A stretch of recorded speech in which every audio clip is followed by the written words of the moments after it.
Hey everyone, it's Sevi.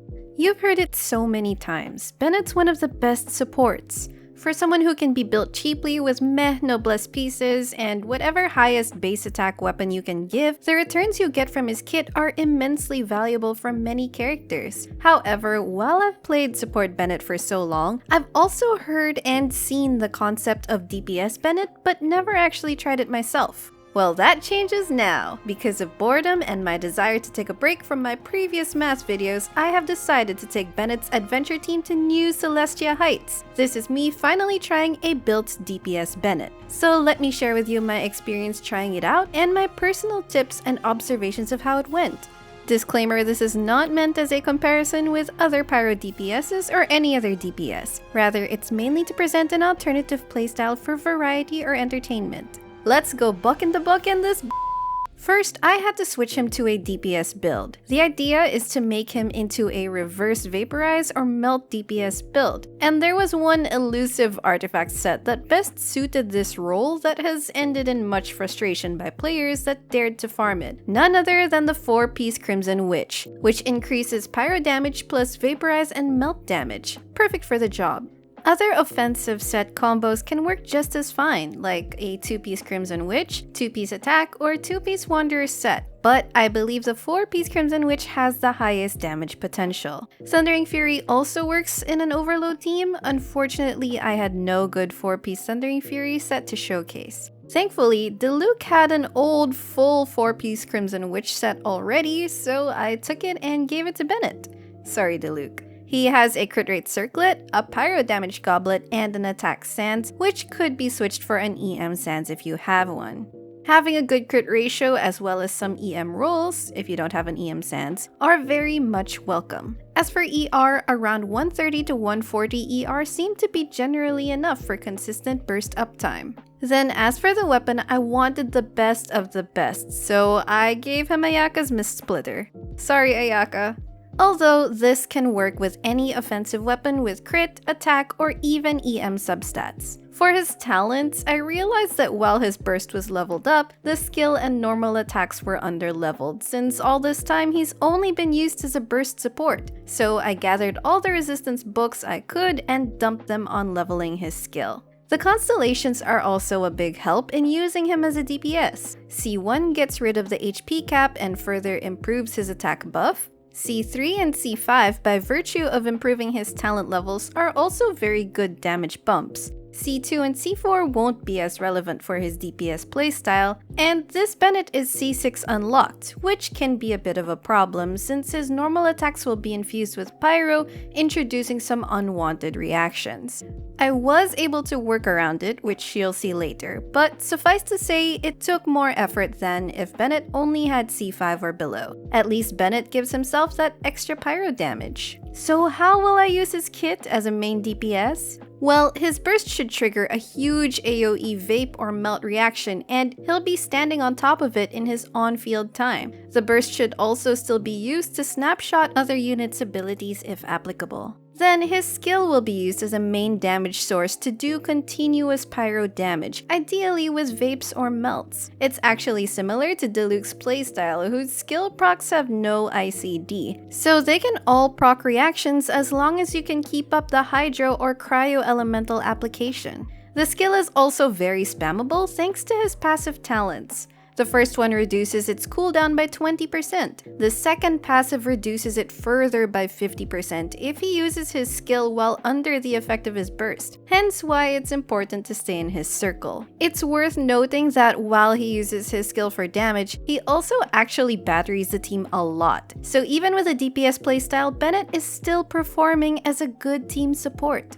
Next, we'll showcase some of his team comps. In the spirit of him being a 4-star, I wanted to try this out only with 4-star teammates. Of course, if you have 5-star alternatives from the teams I used, then go ahead and use them. Now let's try him out. For a Vape team, the best enabler is Xingqiu, of course, until perhaps Yelan finally releases. From here on, it's a matter of using flex units that would support them. Having an Anemo teammate with the 4-piece Viridescent Venerer set would also be useful to shred Pyro resistance and buff their teammate, and for that, I'm bringing Sucrose along. The last slot is flexible depending on who you have available. I'd personally want a shield support for added protection, which is why I'm taking inspiration from the Yan Tao team, using Bennett instead of Hu Tao, teamed with Xingqiu, Tank Fei, and Sucrose. Here's how it went. Off we go!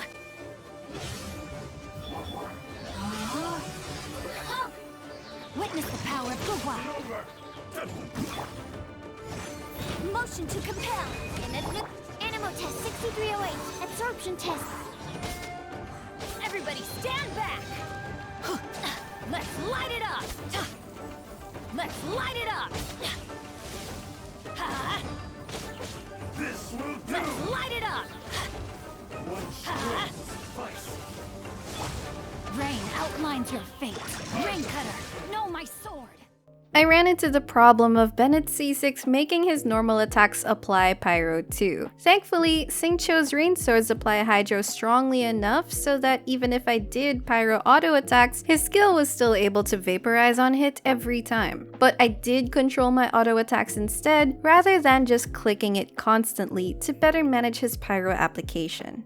I next wanted to try a forward melt Bennett team, which typically consists of Bennett, 2 Cryos, and an Anemo. This was the sad realization that C6 Bennett is incompatible with Chongyun. I could have used Chongyun to infuse Bennett's normal attacks with Cryo so that he is applying Cryo with attacks and melting them with his skill. But that's not possible since Bennett's C6 Pyro infusion will override Chongyun's Cryo infusion. However, if you have a C5 or lower Bennett, then Chongyun becomes a very good teammate. Anyway, I still had 3 good alternatives. Kaya and Rosaria are both excellent sub-DPSs with helpful support utilities. Diona may have redundant healing with Bennett, but her shield still helps with preventing interruptions. And with a C6 Diona like mine, you unlock her EM buff, which is perfect for a reaction Bennett playstyle. Putting 2 together also unlocks Cryo Resonance, which adds crit rate to attacks that hit opponents affected by Cryo. Since Bennett is melting Cryo, his hits also benefit from the resonance. Absorption test! Diana Special! Animal hypostasis emulation! Everybody stand back! Lights out! Let's light it up!